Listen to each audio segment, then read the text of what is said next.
Voilà, chers amis, bonjour. Je vous propose une capsule pour la journée du mercredi 13 mai sur le texte de Deutéronome encore à nouveau, chapitre 8, verset 2. Je cite: « Souviens-toi de tout le chemin que l'Éternel ton Dieu t'a fait faire, afin de t'éprouver pour savoir quelles étaient les dispositions de ton cœur. » En délivrant le peuple d'Israël de l'Égypte, ce peuple avait une semaine à vol d'oiseau pour atteindre Canaan. Mais l'Éternel Dieu ne leur a pas fait faire ce chemin direct.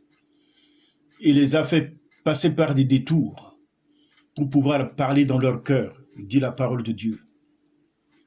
Et notre marche chrétienne est similaire à ce genre de voyage. Dieu nous fait rencontrer des situations diverses et variées pour nous apprendre que l'homme ne vit pas simplement que de la nourriture physique, mais de toute parole qui sort de la bouche de Dieu. Car sans la parole de Dieu, le chrétien livrait lui-même dans les difficultés, les épreuves et les contretemps qu'il rencontre dans son existence. Aujourd'hui, nous pouvons à juste titre nous poser la question: où est l'espérance de ce monde? Que fait-il face aux difficultés? Où est son appui? Et cette question peut se retrouver dans celle qui se dégage de Psaume chapitre 11, verset 3.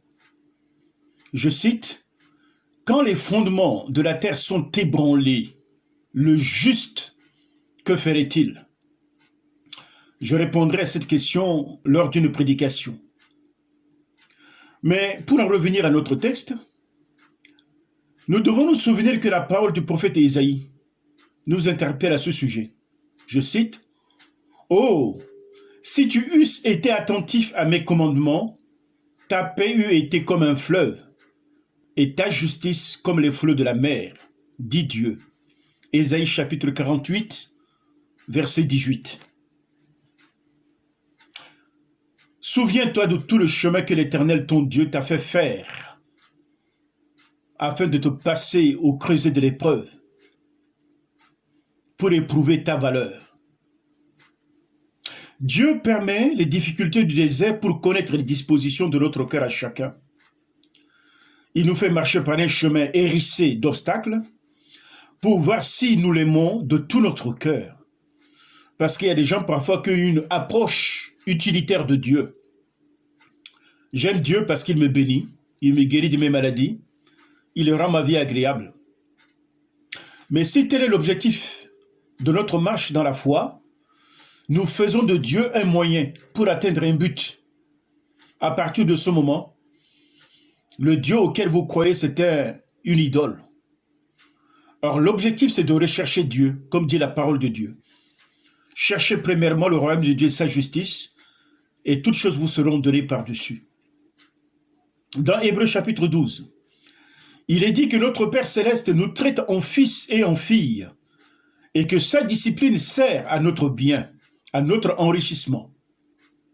Son ambition paternelle veut faire de nous des hommes et des femmes qui grandissent dans la connaissance de sa volonté et de son amour. En acceptant la volonté de Dieu, en suivant la colonne de nuée et de feu dans le désert pour le peuple d'Israël, nous connaîtrons aussi les fruits paisibles de la justice. Vous savez, ces expériences nous font grandir en Christ. Car dans un adage humain, il est dit, si une difficulté ne tue pas, elle fait grandir. Et la volonté de Dieu se retrouve dans cette vérité. Dieu ne veut pas nous détruire. Dieu veut, au travers des épreuves, nous faire grandir et nous affermir. La parole que nous avons lue tout à l'heure continue. Il t'a fait souffrir de la faim, afin de t'apprendre que l'homme ne vit pas seulement du pain, mais de toute parole qui sort de la bouche de l'Éternel.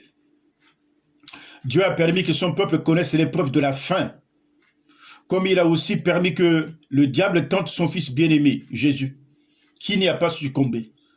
Jésus avait enjambé glorieusement cette tentation pour pouvoir nous aider, nous aussi à notre tour, lorsqu'on se retrouve confronté à une telle tentation. Les gens sont toujours prêts à vendre leurs droits d'aînesse pour un morceau, un plat de lentilles. Mais la Bible a dit qu'à qui est la vérité? Celle qui délivre, mais ne la vend pas. Qu'elle soit serrée sur ton cou comme un collier qui te conduira au travers les méandres de la vie. Notre Seigneur Jésus dépendait entièrement de son Père et de la parole. Et il a ainsi résisté aux attaques de l'ennemi.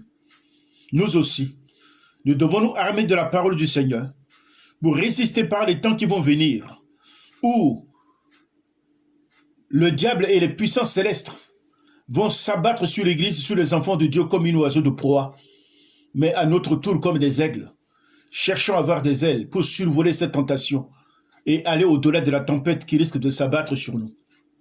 Oui, notre Père Céleste veut connaître les dispositions de notre cœur. Oui, Seigneur, tu sais toutes choses. Tu sais que nous t'aimons. Malgré notre faiblesse humaine, nous demeurons toujours attachés à toi. Viens avec ton scalpel. Viens travailler au-dedans de nous. Arrache ce qui fait notre faiblesse et conduis-nous dans les hauteurs de l'esprit pour la gloire de ton nom. Fais cela pour moi, s'il te plaît, et pour chacun de mes frères et chacune de mes sœurs à l'écoute de cette parole. Sois béni au nom de Jésus. Amen.